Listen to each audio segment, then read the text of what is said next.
Okay, so today I'm going to be bringing you a DeadEye sniper build, but before we get started, I want to give a big shout out to Revive Slayers. He came with us. We had some fun PvP. There's going to be a link to his channel in the description below, as well as at the end of the video. And he was actually instrumental in talking about this build and making sure that everything worked, and then getting the right footage from a PvP standpoint. So a big shout out and thank you again to Revive Slayers. Moving on, I'm going to talk about DeadEye. Now, this gear set has seen a massive reduction in use since 1.3. A lot of people have actually stepped away from it completely. They've deconstructed it or sold it. They don't want anything to do with it. And I think that's a mistake because there's a lot of fun encounters that you can have when using it properly. So the 4-piece DeadEye bonus, the 2 and the 3 pieces aren't really that essential. The 3-piece is nice, but you're going to have those built in, baked into the build once you run the 4-piece, and that's the really fun part. When zoomed in, marksman rifles lose headshot bonus, but gain 100% critical strike chance. Now, a lot of people see this as a reduction in the overall effectiveness of the gear set.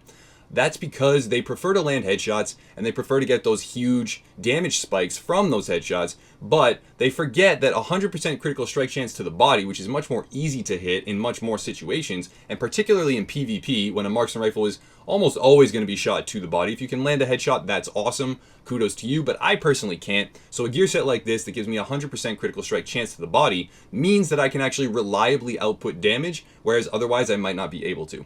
So I think it's actually really, really fun to use. And the difference of being scoped in versus being not scoped in, whereas, previously in 1.3 you could hip fire with the DeadEye set, is good, and I agree with it, and it actually makes it a little bit more fun because you are a dedicated sniper class now. You're not able to, go up close and personal with this gear set and get a massive bonus like you were before. Now you actually have to play smart, you have to play tactical, you have to stay back and let your team protect you, and then you can start to dish damage and, support them with other skills.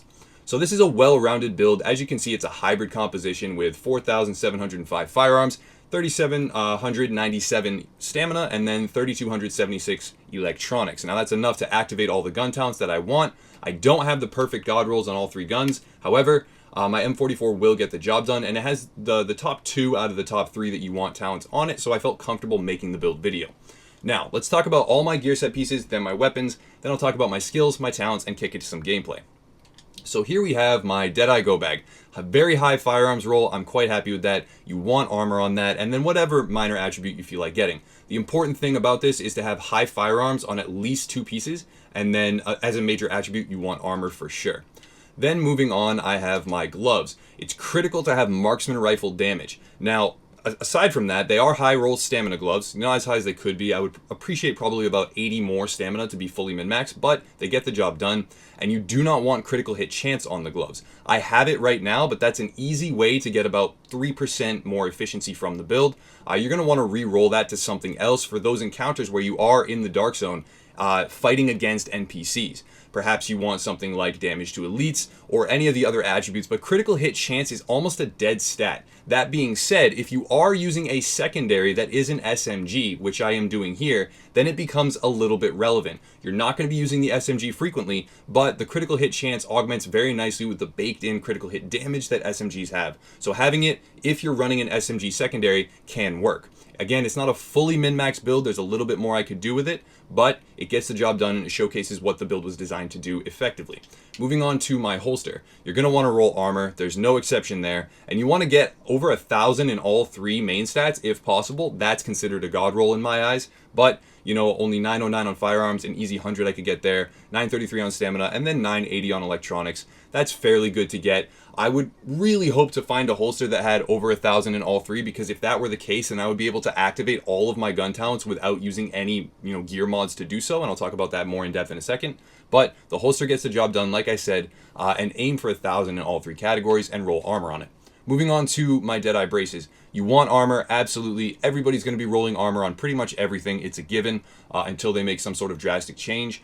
But right now, about 1,200 you can get as a major attribute. Minor attributes, enemy armor damage is great. I would look for something like shock or burn resistance because those are used heavily in PvP now. And then for skill attributes, because this isn't actually a legacy piece of gear. These DeadEye bracers are legacy. They have support station healing speed, which is nice if I'm going to run that, but I'm actually choosing not to for the gameplay clips that I'll show you later on. It's important to have, if you do have the mod slot here, the performance mod slot, a performance mod that does augment the skills that you're using actively at the time. A lot of people just throw in whatever performance mods they have. It's worth it to go out of your way to get the right ones. It's not going to make or break the build, but it's actually worth it to do. So moving on to my mask, I have rolled a high firearms tenacious mask, which means increasing damage by 10% for 10 seconds when using a medkit. I'm going for as many percentage damage weapon bonuses that I can. That allows me to get higher damage on my marksman rifle, which means higher body shot damage and then scaling crits off of that. Now, it's like I said, it's important to have 2 very high firearms pieces. As a major attribute, I've rolled skill power. You can, again, if you're using an SMG secondary, roll critical hit chance, but otherwise skill power is the way to go, at least in my eyes. Bleed resistance, I would prefer shock or burn.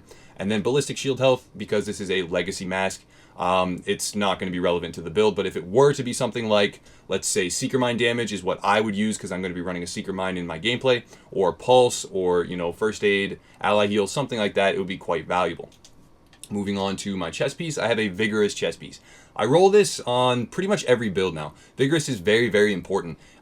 Getting the overheal from booster shot as well as the mitigation and damage allows for a lot of versatility in a lot of situations. Now, this is an electronics piece because I did want the electronics to activate a specific few gun talents that are going to allow me to have more damage output overall, as well as more sustainability and survivability, whether it's by myself or with a team. So I do have one electronics piece to complete the hybrid nature of the build. You definitely want to roll armor here as a major attribute, and then I've rolled health, and I think that's fairly good to do. Since you have armor on everything else, a base increase of health of about 5,000 is going to be quite effective. That's about 2 bullets, or at least 1 bullet, against most builds when they're body shotting you. So it's a little bit helpful to have. Not essential by any means. You could roll EDR or something else if you preferred, but that's what I've opted to run. Increased kill XP, I would prefer ammo capacity actually. It's very important to have some ammo capacity on gear now because it rolls in very large chunks and allows you to stay out there if you're going manhunt or, if you're just farming for longer periods of time. So now talking about all of my mods. In my chest piece, I have 2 firearms mods with armor, very important. I want to get as high firearms as possible after activating the gun talents that I want to.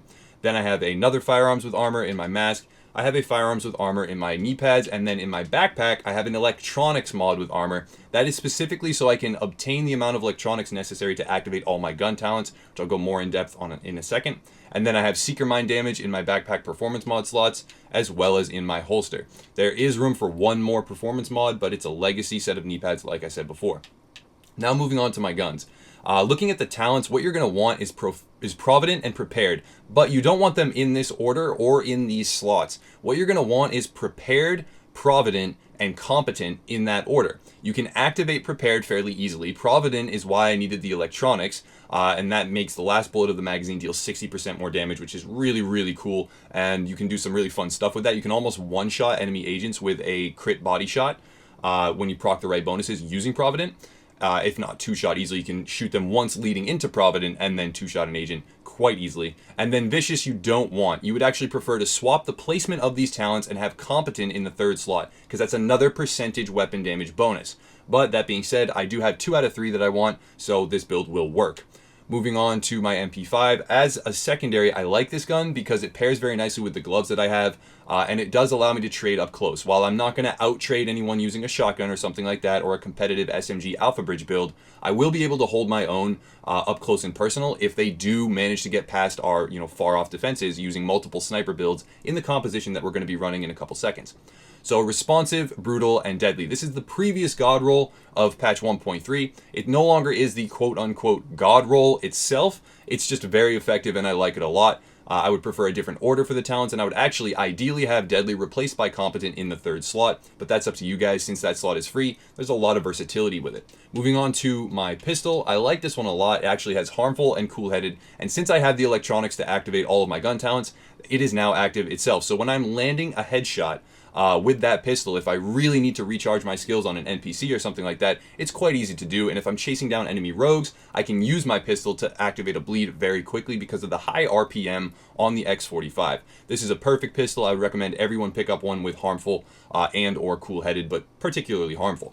So moving on to my abilities and talents, I'll show my character sheet after this. I am running Booster Shot because of Vigorous, of course. It heals myself for 65,000 as well as allies. I think that's versatile and very helpful to have. And then I'm running Seeker Mine because of my performance mods and also so I can zone people away from me while I'm sniping. That does 40,000 per fragment of the Seeker Mine due to the fact that I have high electronics, due to my hybrid nature, high skill power, and then also the Seeker Mine damage mods that are in my gear. That's very helpful. Moving on to talents, you're going to want in the tech wing, Tactical Advance. This is a very powerful talent in 1.4 in particular. 2% per meter covered for 10 seconds is a huge deal, especially with a high base damage weapon such as a marksman rifle or a shotgun. In this case, marksman rifle and 2%, if I can proc that outside the battle, maybe 10 meters, 20% is going to make the difference between a 3-shot kill and a 2-shot kill, if it were to come down to it, or a 5-shot kill and a 4-shot kill if you're not proccing other bonuses properly, etc. It makes a huge difference in the build, so it's important to have it. Triage, since I'm in a group, is what I'm going to be running right now, but you can easily swap that out if you are not in a group for something like Precision. Since you're going to be aiming for the head anyways with pretty much every single gun, and especially when you switch to your secondary, and you're not going to be running Pulse in the typical format, because you're probably going to want something like a Support Station and your Booster Shot, or a Seeker Mine and your Booster Shot, perhaps even a Flame Turret and Booster Shot, because that way you can actually put it down next to you and zone enemies off of you because of the high base health and the high damage of the Flame Turrets now. So you're going to want something like Precision. That's an easy swap out. And then you're definitely going to run Critical Save. It allows more sustainability, more survivability. I've heard mixed reviews on Critical Save. So if it is not working properly, if you feel like you don't want to be running it, then you can swap out for Strike Back. That's a really great talent to run in both PvE and PvP. And then also you can go for something like Combat Medic if you're in a squad. That's what I'm opting for. But if you're not going to be in a squad, then you can check One is None. And it's very, very helpful, especially in PvE with something like an SMG when you're always going for the head, etc. So that's the talent spread that I'm going to use. And then let's look at my character sheet really quickly. My base health pool is 113,910. This is nothing, substantial. This isn't going to make me survive against multiple players hitting me in the face. But I am tanky enough to trade and to not worry too much about when the enemies get closer. With Booster Shot paired into this, I actually have decent sustainability. And I don't have to stress too much because if they get close, I can whip out my SMG, trade with them. Hopefully my team can help me. And it's not like a one-shot kill scenario where I have to be way far back. I am by no means a glass cannon. Moving on to critical hit chance. This would, ideally be lower if I didn't use an SMG as a secondary and if I, was going to be using the DeadEye bonus at all times, hard scoping every single time I fought. But, it is up at 16%. Critical hit damage, headshot damage, all relevant to my secondary, but not so relevant to my primary with the headshot damage. And then I'll mouse through everything else so you guys can see. If there's anything you want to particularly look at, you can pause it. And then the other key one is armor at 57.41% weapon damage mitigation. That's because I have very good rolls on all of my mods and my pieces, and that allows me, again, to have more sustainability, and I don't have to stress too much about people getting closer. It's very important to aim for over 50% bare minimum in the Dark Zone, and over 55% I would highly advise before you go PvP. Now, we're done with that, and we're going to kick it over to some gameplay. Hopefully you guys, got a lot of good information from this, and hopefully I was able to articulate well how the build should work. And after this, maybe it will make more sense why I believe this to be a more dynamic piece of gear, or gear set in particular, and why there's a lot of potential for more fun PvP based on gear sets like this existing. Okay, so here you can see I'm actually taking a back seat. And through this entire fight, it was a very long, extremely drawn out encounter with these enemy players. We stayed at range. They would push and try and get on top of us. Some of them are using shotguns, but we punished that style of gameplay extremely well. Now, we are running a double sniper composition. Myself and Revive Slayers, who is, I believe, up on top of something right now on the truck there, are running both DeadEye sniper builds, and we're holding back the enemies due to the long range of them very efficiently. Also, as you can see, I'm not one-shotting enemy agents. I'm not even necessarily two-shotting them, but I'm making no effort whatsoever to proc Tactical Advance. Someone who's better at, utilizing those bonuses is going to be able to two-shot enemy agents, potentially one-shot as well in the last bullet of the magazine for sure, with the extra 60% from Provident. But you're going to be popping Booster Shot. Ideally, you would have Competent as well, and getting all these different bonuses, and you're able to 3-shot, 4-shot easily, but sometimes 2-shot enemy agents. And that's a really fun feeling with just body shots. I don't have to worry about just hitting that tiny hitbox on the head. They are zoned off of me by my teammates right now. As you can see, Eker has a Flame Turret and Seeker Mine. So this is a really interesting setup that we're running because it's far different from anything anyone ran in 1.3. In 1.3, everybody needed a heal, and a lot of people are mistakenly still believing that to this day. They think that 1.4, everybody needs a personal heal, that's the only style to play, anybody that's not running it is wrong. Well, that's not actually the case, because if you have a squad composition that, you know, pairs nicely and synergizes well, you can do things like what we're doing right here. My buddy Eker does not have a heal. He is using positional and CC, hard CC, to keep them away from us, because if they push, they get punished heavily for that, because they're pushing right into a positional advantage, such as his flame turret on that car. It has such high health, it's very difficult for them to melt it outside of their optimal range. And the entire time that they're pushing, myself and Revive Slayers are lighting into them with marksman rifles using DeadEye. Now, another thing to note is that while perhaps I, by myself, am not able to instantly kill every agent that approaches, I know that's a really flagrant and like appealing playstyle.